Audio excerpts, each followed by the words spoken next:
Assalamu alaikum viewers, hope you all are doing well. Welcome to my channel Study Goal. So today I have been chosen for you people topic which is about writer Robert Frost. Robert Frost was an American writer. His work is very fabulous, which is The Road Not Taken. As we know that he was born in 1874 and died in 1963. So The Road Not Taken is actually said by the first person, who is Robert Frost himself.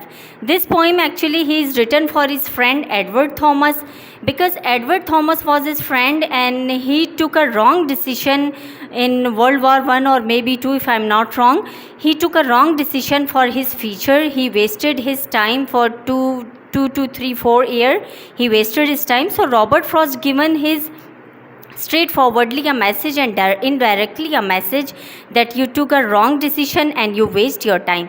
So actually he written this work for his friend indirectly for Edward Thomas. So personally I like his poem. मुझे इसकी ये poem personally बहुत पसंद है. So today I did in this video the theme, the introduction of the writer and the critical analysis of the poem. So let's go towards the video. Yes viewers, we are on the recording now. So but writer is committing that this is grassy and fresh for me. अब writer यहाँ पे Robert Frost जो हैं वो ये admit करें, commit करें कि जो वे, जो रास्ता, जो चॉइस उन्होंने, जो डिसीजन उन्होंने ली है वो उनके लिए फ्रेश है और ग्रासी है. Stanza number 3. In morning I realize that both paths are equal. Both are grassy, fresh for me. So stanza number 3 में अब वो क्या कमिट कर रहे हैं, उनकी कमिटमेंट एकदम से चेंज हो गई. वो ये कहना चाह रहे हैं कि both way are grassy for me. जो वे उन्होंने चूज़ किया और जिस वे को उन्होंने स्किप किया वो दोनों उन्हें ग्रासी लग रहे हैं. कि जिसे उन्होंने स्किप भी किया है दैट वाज आल्सो ग्रासी, यानी कि fresh and new. So I kept the first for another day. If I couldn't, then I will do something else. अब राइटर यहाँ पे क्या कमिट कर रहे हैं, वो ये कहना चाह रहे हैं कि वो जिस रास्ते को मैंने छोड़ दिया, यानी कि स्किप कर दिया, जिस डिसीजन को मैंने किसी और दिन के लिए छोड़ दिया है, फिर कभी मैं उसे चूज़ करूँगा, लेकिन अगर मेरे पास इसका ऑप्शन था तो. Otherwise he will do something else. Otherwise वो कह रहे मैं कुछ और करूँगा. So let's see next line क्या है. Yet knowing how way leads on to way. अब वो ये कहना चाह रहे हैं कि मैं ये जान गया हूँ, यानी कि जो रास्ते हैं, जो चॉइसेस हैं वो रिजिड नहीं रहती हैं, वो फ्लेक्सिबल होती हैं और एक ही चॉइस से आपके पास बहुत सारे ऑप्शंस, बहुत सारे और चॉइसेस भी आपको एक ही वे से, एक ही चॉइस से, एक ही रास्ते से मिल सकते हैं. Even I know that there would be more paths and ways from one. अब वो ये कहना चाह रहे हैं कि इवन कि मैं जानता हूँ कि यहाँ पे और बहुत से रास्ते होंगे, बहुत से चॉइसेस होंगे, एक ही पाथ से, एक ही चॉइस से. As I told you right now कि राइटर ये कमिट करना चाह रहे हैं कि मुझे एक ही डिसीजन से और बहुत सारे ऑप्शंस मिल सकते हैं in future. Stanza number 4. Sigh word is used as symbol of relief. अब यहाँ पे राइटर क्या कहना चाह रहे हैं कि वो एक जो साई का वर्ड है स्टैंजा नंबर 4 में राइटर ने यूज़ किया, रॉबर्ट फ्रॉस्ट ने. अब वो ये इसलिए उन्होंने यूज़ किया है कि ये सिंबल ऑफ रिलीफ है, यानी कि वो एक एक्सप्रेशन दे रहे हैं, एक रिलीफ का एक्सप्रेशन दे रहे हैं कि उनके ऊपर जो एक बर्डन था, जो एक बोझ था कि मैंने किस तरह से चूज़ करना है अपने फ्यूचर को, वो अब रिलीफ शो ऑफ कर रहे हैं कि मुझे इस चीज़ से रिलीफ मिल चुका and I have chosen the best way for me. Introduction to the writer.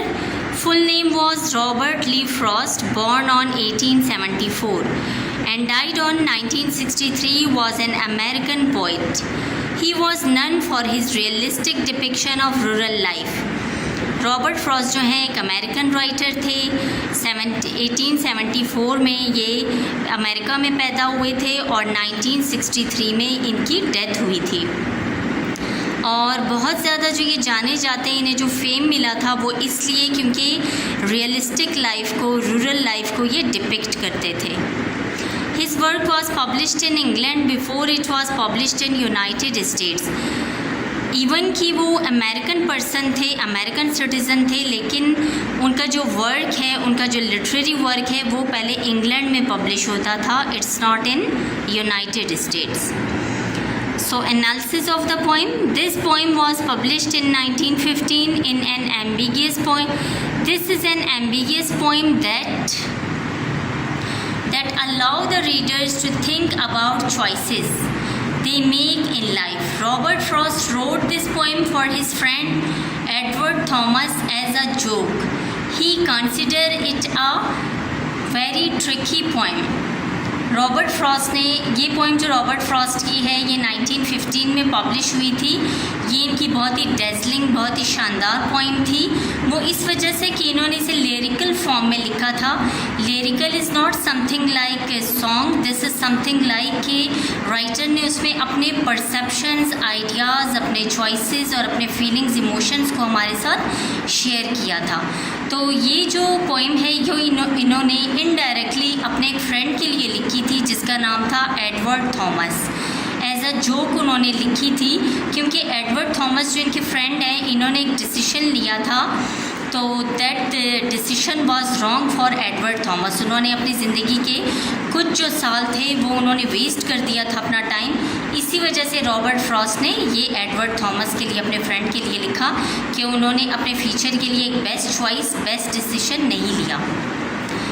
It is a commentary on life choices. ये रॉबर्ट फ्रॉस्ट की ये कॉमेंट्री है, ये पोइम लाइफ की चॉइसेस पे, फ्यूचर चॉइसेस पे या हमारे डिसीजंस पे. The poem is about life from perspective of a young narrator who decide to seize the day and as an individual choose the road less traveled by. अब writer जो Robert Frost हैं वो ये कहना चाह रहे हैं कि ये डायरेक्टली उनका अपना एक पर्सपेक्टिव है.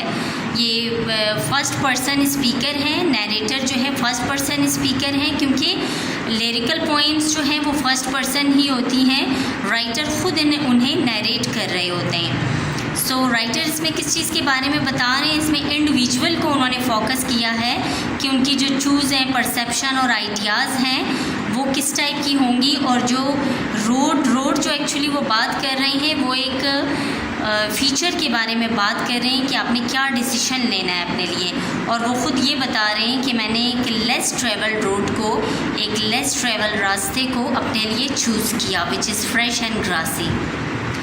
थीम इसमें क्या क्या है पोइम में, let's see. The poem comprises uncertainty and perplexing situation of the mind which is dilemma. ये जो पोइम है ये अनसर्टेनिटी के बारे में है कि हम ह्यूमन बीइंग समटाइम क्या मोस्ट ऑफ द टाइम हम जो है इस टाइप की सिचुएशन में आ जाते हैं कि वो वहाँ हमें अनसर्टेनिटी फील होती है, यानी कि हम अपनी चॉइस पर जो है डिटरमिन नहीं कर पाते. उस टाइम हमारी एक परप्लेक्स सिचुएशन होती है कि व्हाट टू डू और व्हाट नॉट, कि हमें क्या करना है और क्या नहीं करना है. तो इस सिचुएशन को, परप्लेक्सिंग सिचुएशन जो है, इसे हम डिलेमा भी कहेंगे कि हमारा जो माइंड है वो बिटवीन टू सिचुएशंस जो है वो सर्कल कर रहा होता है. नेक्स्ट पॉइंट हमारा है मेटाफर. तो जैसा कि आप जानते हैं कि अब हम इस पोइम की क्रिटिकल एनालिसिस कर रहे हैं, तो हम देखते हैं कि राइटर ने जो मेटाफर यूज़ किया है इस पोइम में वो क्या क्या है. There are many metaphors in poem like road, fog in the road and yellow woods. ये सारे मेटाफर्स यूज़ किए हैं राइटर ने पोइम में. The road in the poem is metaphor of life. Road जो पोइम में यूज़ किया है वो मेटाफर है लाइफ के लिए और हमारे फ्यूचर के लिए. While the fog on the road metaphorically represent the choices. Fog जो उन्होंने रोड पे बताया है जिस तरह से कि रोड को तो उन्होंने फोकस किया है, उसके साथ फॉग को भी फोकस किया है रॉबर्ट फ्रॉस्ट ने, ताकि वो ये बता सकें कि चॉइसेस के साथ, फीचर के साथ, डिसीजंस के साथ साथ हमारे पास अनसर्टेनिटी की जो एक सिचुएशन होती है उसको भी मेटाफोरिकली उन्होंने रिप्रेजेंट किया है. इमेजरी क्या क्या यूज़ किया है राइटर ने. So poet use the sense of sites.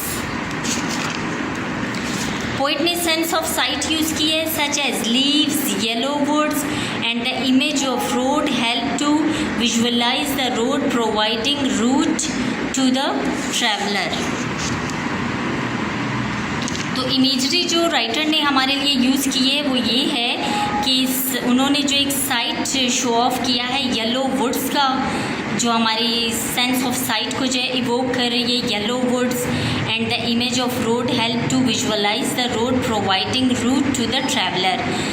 Road का जो इमेज है वो क्या प्रोवाइड कर रहा है, वो ट्रैवलर को जो है एक रूट प्रोवाइड कर रहा है, एक पाथ प्रोवाइड कर रहा है। सो ये दोनों चीज़ें जो हैं येलो वुड्स और रोड एज अ इमेजरी जो हमारे सेंस ऑफ साइट को इवोक कर रही है। सिमिली क्या क्या है, there is one simile used in the second stanza such as just as fair. ये सिमिली राइटर ने यूज़ किया है कि ये ऐसा है जैसे बिल्कुल फेयर, बहुत अच्छा, बहुत साफ। It shows how the poet has linked the road less taken to the easy way rough life. ये में ये शो ऑफ कर रहा है कि राइटर ने किस तरह से लिंक किया है रोड को लाइफ के साथ, रोड को लिंक किया है हमारे फ्यूचर के साथ, हमारे लाइफ के साथ, हमारी डिसीशंस के साथ। नेक्स्ट पॉइंट है parallelism.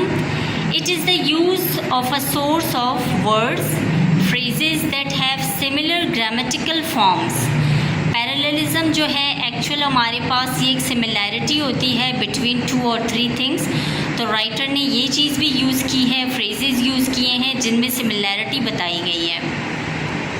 Frost use parallelism in the poem such as and sorry I could not travel both and be only traveller long I stood and look down once as far as I could.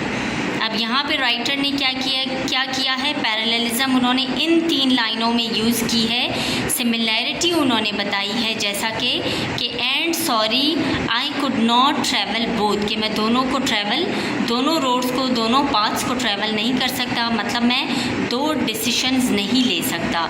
सो इस तरह से इन्होंने parallelism बताया है कि travel करने को और जिस पाथ को उन्होंने चूज़ नहीं किया उसके लिए सॉरी किया है कि हम दोनों पाथ चूज़ नहीं कर सकते। And be only traveller long I stood, और वो ये बताना चाह रहे हैं कि मैं सिर्फ एक ट्रैवलर बनना चाहता हूँ कि मैं एक ऐसे रास्ते पे जाऊँ कि इस पर मैं लॉन्ग स्टूड कर सकूँ, यानी कि वो मेरी फाइनल डिसीजन होगी। And look down once as far as I could, और इस तरह मैं एक ही दफ़ा नीचे देख सकूँगा जितना मैं देख सकता हूँ। अब इस लाइन में वो क्या बताना चाह रहे हैं कि मैंने अपनी चॉइस को अनसर्टेनिटी से बहुत ज़्यादा दूर रखा है और मैं जितनी दूर देख सकता था मैंने देखा और अपने लिए उसी रास्ते को चूज़ किया जो कि मेरे लिए सबसे बेटर था। तो उम्मीद करती हूँ व्यूवर्स आप लोगों को समझ आ गया है। अगर समझ आ गई है तो वीडियो को लाइक ज़रूर करें और कमेंट ज़रूर करें और चैनल का भी ख्याल रखें, अपना भी बहुत सारा ख्याल रखें। मिलते हैं इंशाल्लाह नेक्स्ट वीडियो में। तब तक के लिए अल्लाह हाफ़िज़।